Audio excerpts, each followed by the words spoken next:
एकदा सिंहटीए बहुत दुखरे थिला।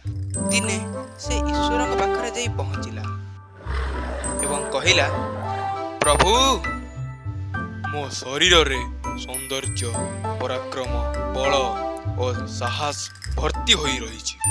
दांत आ नख मोर एते शक्तिशाली जे मु जो प्राणी को धरे धरे से मो कबल जाई पारे ना।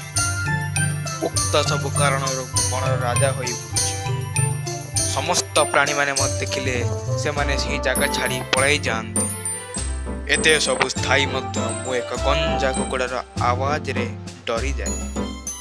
यह मो पाई लज्जार कथा नुहे कि प्रभु मते तैयारी करिबा बेले यह की प्रकार कलंक मो पछरे लिखि दैछंती। ईश्वर सिंहर एभली कथा शुणी कहिले, हे वत्स, यह किभली दुखर कारण, एथिरु तुमको किभली भाବରେ लाभ ହେବ। ଯେଉଁମାନେ ସଂସାରରେ ଜନ୍ମ ହୁଅନ୍ତି ସେମାନେ କୌଣସି ନା କୌଣସି କଥାରେ କମଜୋର ହେଇଥାନ୍ତି। ଅର୍ଥାତ୍ ସେ ଯେତେ ବଡ଼ ବୀର ହେଉଥାନ୍ତୁ ନା କାହିଁକି, ସେ ଅତି ସାମାନ୍ୟ ବସ୍ତୁରେ ଭୟଭୀତ ହେଇଯାଆନ୍ତି। ଏହା ଦ୍ୱାରା ସେ ମଧ୍ୟ ଲାଭବାନ ହୋଇଥାଏ। ଯାଅ, ଏଥିରେ ଦୁଃଖିତ ନ ହୋଇ ଆନନ୍ଦରେ ଜୀବନଯାପନ କର।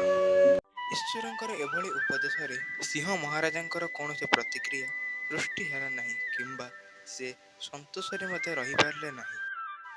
ସେ ମନ ଭିତରେ ଈଶ୍ୱରଙ୍କ ପ୍ରତି ଚିଡ଼ିଚିଡ଼ା ହୋଇ ଜଙ୍ଗଲ ଭିତରକୁ ଚାଲି ଆସିଲା।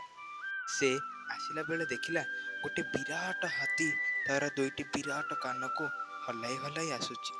ସିଂହ ହାତୀକୁ ପଚାରିଲା, କ'ଣ ଭାଇ, ତୁମର ଏତେ ବଡ଼ ବଡ଼ କାନକୁ ତମେ ବରାବର ହଲେଇ ହଲେଇ ଚାଲି ଯାଉଛ?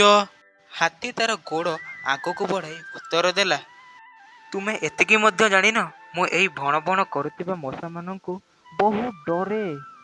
ଯଦି ଯଦି କେଉଁ କାରଣବଶତଃ ଗୋଟିଏ ହେଲେ ମଧ୍ୟ ମଶା ଯଦି ମୋ କାନ ଭିତରେ ପଶିଯାଏ ତ ମୁଁ ବିଚଳିତ ହୋଇପଡ଼ିବି ଓ ଶେଷରେ ଛଟପଟ ହୋଇ ମରିଯିବି।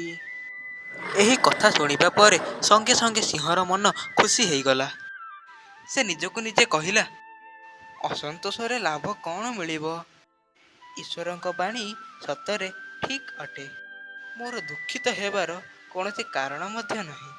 ଯେବେ ଏକ ବିରାଟକାୟ ହାତୀ ଏକ ସାମାନ୍ୟ ମଶାଠୁ ଡରି ଦିନ ରାତି କାନକୁ ହଲାଇ ହଲାଇ ଯାଏ, ତେବେ ମୁଁ ଏକ ଛୋଟ କୁକୁଡ଼ା ଠାରୁ ଡରିବା ସ୍ୱାଭାବିକ।